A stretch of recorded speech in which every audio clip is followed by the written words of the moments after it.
What's up, addicts? We are now looking at wide receiver for the San Francisco 49ers, Deebo Samuel, giving you guys an in-depth analysis into what we can expect from him in 2020.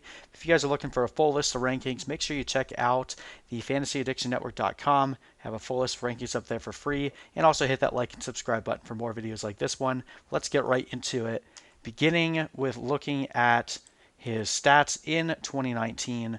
Total receptions for the year 57, 802 receiving yards, but was also heavily involved in the rushing game with 159 rushing yards and a total of 6 touchdowns. Now, he did miss one game, I believe it was due to a groin strain, and overall, we note that as the season progressed, they began to trust him more and more. At the beginning of the season, didn't really use him too much, but then towards the end of the year, really came into his own. Finished as a wide receiver 3, right there in the middle at 31st, 189.1 fantasy points, and averaging 12.6 points per game over the course of the full season, which was 35th still in that wide receiver 3 category.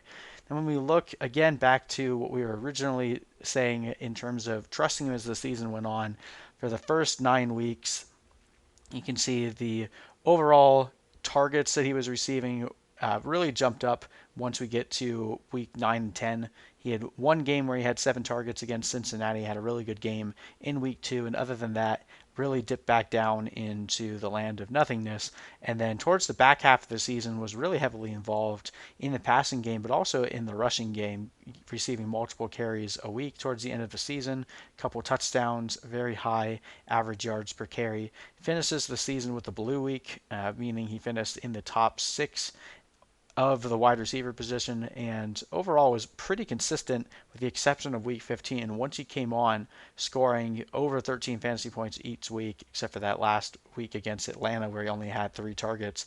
So pretty consistent overall towards the end of the year, and we typically see that type of trend when it comes to rookie wide receivers. Very rarely do they come out firing from the very beginning. They normally have a slow start, whether it's due to injury or just learning the offense.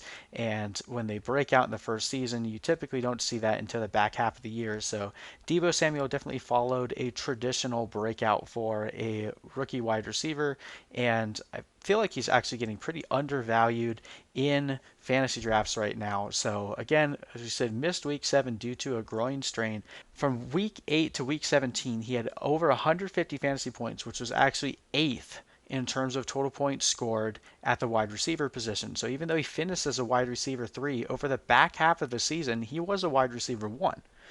His catch rate for the whole season was actually a phenomenal 70.4%, which is 8th in the league.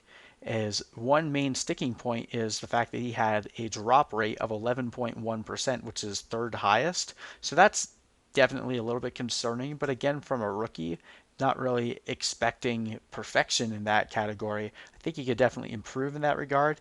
And where he makes a lot of his hay is in the yards after the catch game, which another reason as to why he's being used in the rushing attack is he has the ability to make and create a lot of yards once he has the ball in his hands, finishing with 8.1 yards per catch per reception, and that ranks him at number 12th in the entire NFL.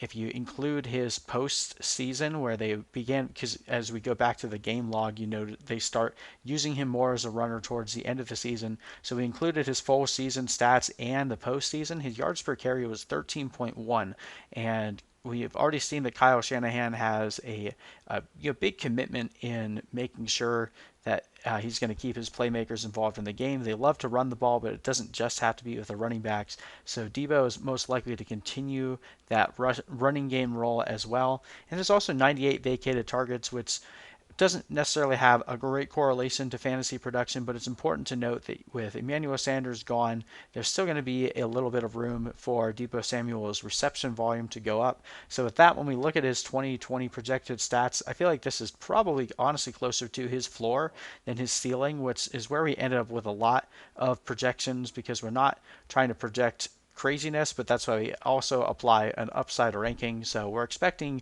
closer to 70 receptions, a little over 1,100 total yards, with that additional boost of a couple hundred rushing yards, 7 total touchdowns, which would put him at 221 fantasy points, which would put him square in like the late wide receiver 2 category. But again, I feel like this is definitely more towards his floor, which is why we give him an upside ranking of 4 out of 5. Again, noting last year that he finished this back half of the season as a wide receiver 8, he definitely has a higher ceiling than most of the guys going around him. I feel like being able to nab him in the 5th, 6th round is a really good idea, especially if you invest in running back early. He gives you the potential to be a wide receiver 1.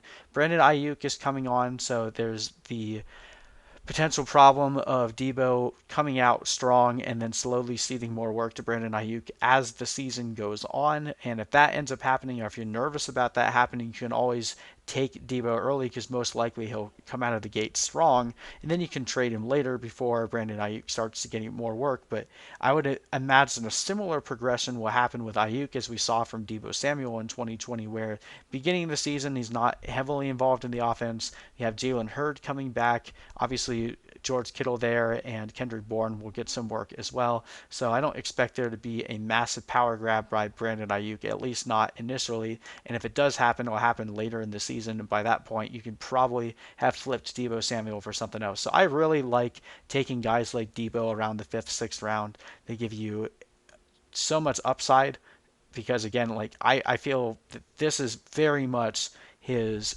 projected floor. And if you can get a guy that's going to be, at least a wide receiver 2 for you at his floor, but has the potential to be a top 8 receiver in the league, then there's not really much better you can do in those later rounds, or the middle rounds anyway, where Deebo Samuel is going in ADP right now. But anyway, that is it for Deebo, guys. Continue breaking down the 49ers and the rest of the fantasy players.